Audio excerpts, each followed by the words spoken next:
વિધિ નિષેધનું.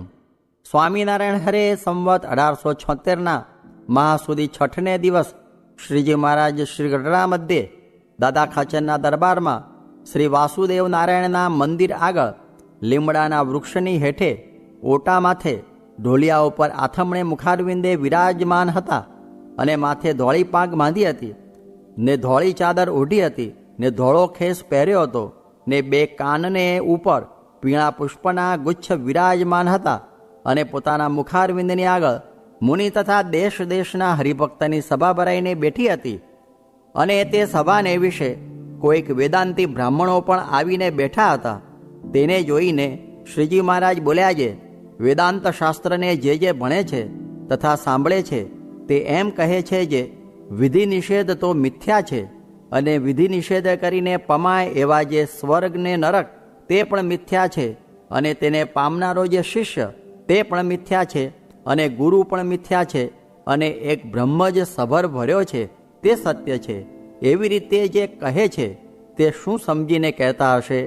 અને સર્વ વેદાંતિના આચાર્ય જે શંકરાચાર્ય તેણે તો પોતાના શિષ્યને દંડ કમંડળું ધારણ કરાવ્યા અને એમ કહ્યું જે ભગવદ્ ગીતા ને વિષ્ણુ સહસ્રનામનો પાઠ કરો તથા વિષ્ણુનું પૂજન કરવું અને જેને ઝાઝા ચોમાસા થયા હોય તેનું થોડા ચોમાસાવાળાએ વંદન કરવું અને સારો પવિત્ર બ્રાહ્મણ હોય તેના ઘરની જ ભિક્ષા કરવી.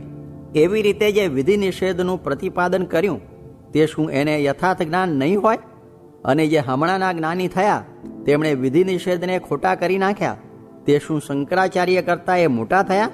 માટે એ તો એમ જણાય છે જે એ તો કેવળ મૂર્ખાઈમાંથી બોલે છે અને વિધિ નિષેધ શાસ્ત્રમાં ખોટા કયા છે તે તો એમ કયા છે જેમ કોઈ મોટું વહાણ હોય અને તે વહાણ મહાસમુદ્રને વિશે 1 વર્ષ સુધી ચાલ્યું જાય છે. તેને આગલો કાંઠો પણ દેખાવામાં આવે નહીં અને પાછલો કાંઠો પણ દેખાવામાં આવે નહીં અને તે 2 કાંઠા ઉપર જે મોટા મોટા પર્વત તે પણ દેખાવામાં આવે નહીં તો ઝાડવા તથા મનુષ્ય તે તો ક્યાંથી દેખાવામાં આવે? અને જ્યાં દેખે ત્યાં એકલું જળ જ દેખાય પણ જળ વિના બીજો કોઈ આકાર દેખાવામાં આવે નહીં. અને ઊંચું જુએ તો મોટી મોટી સમુદ્રની લહેરી ઉઠતી હોય માટે ઊંચું પણ જળ જ જણાય. ત્યારે તે વહાણને વિશે બેઠા એવા જે પુરુષ તે એમ કહે છે એકલું જળ જ છે બીજું કાંઈ નથી.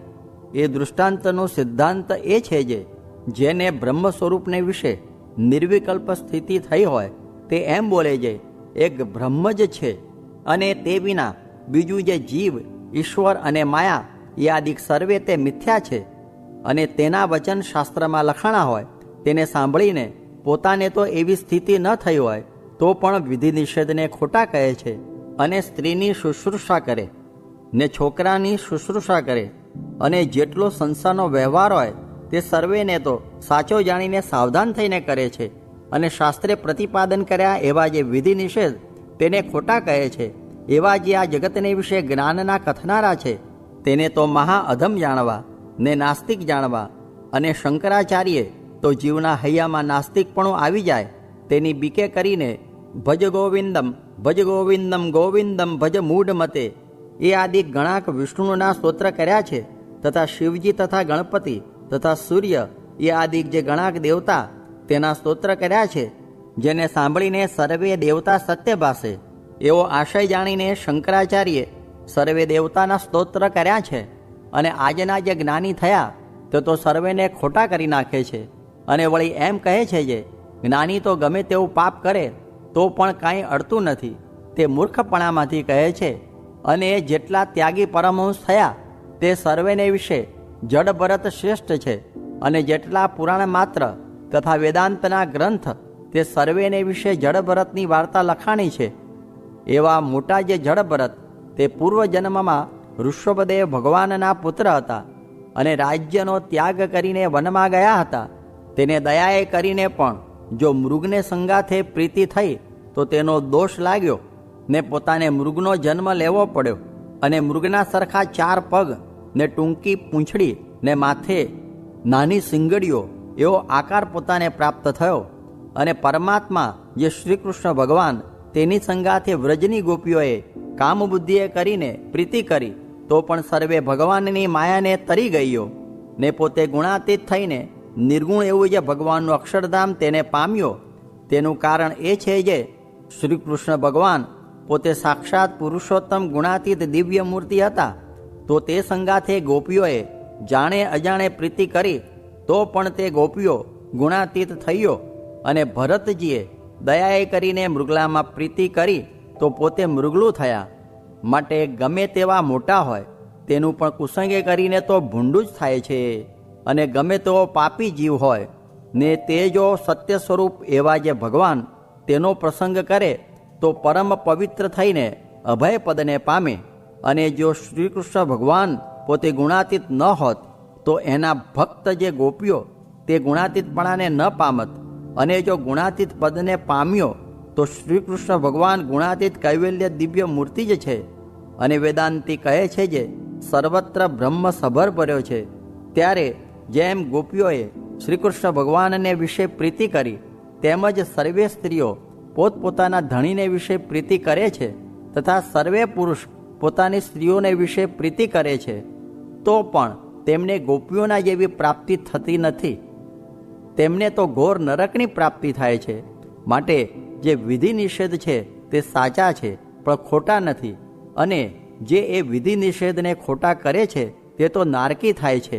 એમ વાર્તા કરીને શ્રીજી મહારાજ જય સચ્ચિદાનંદ કહીને પોતાને ઉતારે પધાર્યા. ઇતિ વચનામૃતમ. એવી રીતે ગઢડા પ્રથમ પ્રકરણનું 42મું વચનામૃત જે તે થયું. પ્રહલાદજીએ નારાયણ સાથે ઘણા દિવસ યુદ્ધ કર્યું પણ ભગવાન જીતાણા નહીં. પછી ભગવાને પ્રહલાદને કહ્યું જે એ યુદ્ધે કરીને તો હું જીતાયો નથી ને મને જીતવાનો ઉપાય તો એ છે જે જીભે કરીને મારું ભજન કરવું, મનમાં મારું ચિંતન કરવું, નેત્રમાં મારી મૂર્તિ રાખવી, એ પ્રકારે નિરંતર મારી સ્મૃતિ કરવી એમ કહ્યું છે. પછી એવી રીતે પ્રહલાદે અભ્યાસ કર્યો ત્યારે ભગવાન 6 માસમાં વશ થઈ ગયા. માટે ભગવાનને રાજી કરવાને અર્થે આ ઉપાય સર્વોપરી છે તે શીખવો. સ્વામિનારાયણ સ્વામીએ વાત કરી જે 4 પ્રકારના સત્સંગી, તેમાં પ્રથમ સૌ કરતાં સરસ આત્મા ને પરમાત્માના જ્ઞાનવાળો, ને તે પછી બીજો ધ્યાન ને પ્રીતિવાળો. તેણે કરીને જોડાયો હોય તો તે પાર પડે. ને તે કેળે ત્રીજો આજ્ઞાવાળો, તે આજ્ઞામાં રહીને માંડ પૂરું કરે તે પણ પાર પડે તો તે ઠીક છે. ને તે કેળે ચોથો તે કોઈક સાધુમાં એ જ થયું હોય તેણે કરીને કોઈક રીતે નભે. એ રીતે 4 પ્રકારના ભક્તના રૂપ કયા. તે પછી હરિજને પ્રશ્ન પૂછ્યો જે 4 પ્રકારના ભક્તમાં પ્રથમ કયો જે જ્ઞાની, તેને કોઈ પ્રકારનું વિઘ્ન આવે કે ન આવે. પછી તેનો ઉત્તર કર્યો જે કોઈક ધક્કો મારે ને પછી પડી જાય ને પાછો ઊભો થાય છે, ને વળી જેમ ચોમાસામાં પડે છે ને ઊભો થાય છે તેમ વિચારે કરીને દેશકાળને ટાળી નાખે ને દેશકાળ તો આવે ખરો, એ ઉત્તર છે. સ્વામિનારાયણ સ્વામીએ વાત કરી જે સારા ભગવદી સાથે જીવ બાંધવો એ જ સત્સંગમાં રહ્યાનો હેતુ છે. પણ એકલી ભક્તિ સત્સંગમાં રહ્યાનો હેતુ નથી. ને જ્ઞાન વિના તો સર્વે કાચું છે. ને સારા ભગવદી સાથે જીવ બાંધ્યો હતો તો કરશનદાસને ને મહાવીર્યાનંદને સત્સંગમાં રાખ્યા. ને તે વિના તો રાધેશ્વરાનંદ ને હિરણ્ય ગર્ભાનંદ ગયા. ને અમીરે પણ ઘણી ભક્તિ કરી હતી તો પણ તે ગયા. એ વાતો વિસ્તારે કરીને કહી. સ્વામિનારાયણ સ્વામીએ વાત કરી જે સત્સંગમાં બરોબરિયાપણું સમજવું નહીં ને બરોબરિયા થવું નહીં ને બરોબરિયા સમજવા એ જ ખોટ છે. સ્વામિનારાયણ સ્વામીએ વાત કરી જે દેહ પડી ગયો એટલે શું થયું, પણ જીવ ક્યાં મરે છે. એ તો સાધુ થવું ને સાધુતા શીખવી ને સ્વભાવ મૂકવા એ કરવાનું છે. પણ મરી ગયા એટલે થઈ રહ્યું ને કરવું બાકી ન રહ્યું એમ ન સમજવું. સ્વામિનારાયણ હરે સ્વામીએ વાત કરી જે મુમુક્ષુ જીવને જ્ઞાન પણ થાય ને હેત પણ થાય ખરું, પણ સત્સંગમાં કુસંગ છે તે એનું ભૂંડું કરી નાખે છે. માટે તે ઓળખવો. સ્વામિનારાયણ હરે સ્વામીએ વાત કરી જે સુરતથી મહારાજ ચાલ્યા તે કીમ નદીમાં ઉતર્યા. ત્યાં ભારે ભારે સુખડા થાળ ભરીને બ્રહ્મચારીએ મૂક્યા. ત્યારે મહારાજ કહે, આપણે ત્યાગી આવું ન ખવાય. પછી સાથવો મંગાવ્યો, તેમાં પણ સાકર ન નાખી ને મીઠું ને સાથવો જમ્યા. સ્વામિનારાયણ હરે સ્વામીએ વાત કરી છે, મહારાજે તો પંપોળીને રાખે તેની પાસે રહેવું નહીં એમ કહ્યું છે. પછી સૂજે તેમ કરો. અમે તો આત્માનંદ સ્વામી બહુ ટોકતા તેની ભેળે રહ્યા, ને બ્રહ્માનંદ સ્વામી ભેળા રહેતા તે નીકળ્યા, ને તે કહ્યા વિના ખોટ જાય નહીં. ને જ્યાં સારી સારી રસોઈ મળે ત્યાં વારે વારે જાય. પણ કેવડાત્માનંદ સ્વામી તો જો કોઈ પાકી રસોઈનું કહે તો તેને કહેશે, જે જુનેગઢથી સ્વામીનો કાગળ મગાવ્યો છે તે આજ્ઞા આવશે ત્યારે લેશું. એમ બાના કાઢીને ચોખ્ખી ના કહેવી, ને દાળ રોટલા લેવા, ને પછી 2 દિવસ રહીને ભાગી નીસરવું.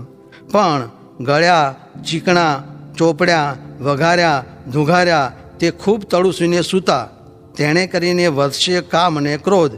ને આપણે તો ધર્મામૃત, નિષ્કામ શુદ્ધિ ને શિક્ષાપત્રી એ 3 ગ્રંથ પ્રમાણે રહેવું એમ મહારાજે કહ્યું છે. તે મહારાજની રુચિ પ્રમાણે રહેવું. બ્રહ્માનંદ રહેનો ભલો રૂખમે એમ કહ્યું છે. તે 3 ગ્રંથથી વધુ લુગડું કે પદાર્થ રહેશે કે ખવાશે તો બંધન થશે, ને એનો તો આગળ જવાબ લેવાશે. સ્વામિનારાયણ હરે સ્વામીએ વાત કરી છે, મંદિરમાં બીજા માણસ ભલે હોય પણ એક માણસને ઉદ્વેગ કરે ને ધન સ્ત્રીનો પ્રસંગ રાખે તેને તો ન જાય તો પણ કાઢી મૂકવો. અને મહારાજને એક રહેણીએ રહીને જે મરે તે બહુ ગમે, કેમ જે ભાવ ફરી જાય. માટે સાધુને વિશેથી ને ભગવાનને વિશેથી તે ભાવ ફરવા ન દેવો. મરને થોડું કરવું. સ્વામિનારાયણ હરે સ્વામીએ વાત કરી છે, આ પંચ વિષય રૂપી અઘાસુરે જીવને ગળી લીધા છે. મહારાજ કહે, જો બધાએ પ્રભુ ભજે તો બપોરે મોતૈયાનો વરસાદ વરસાવીએ. તે જે દી કહે તે દી ગોળના, ખાંડના જે કહે તે વરસાવીએ.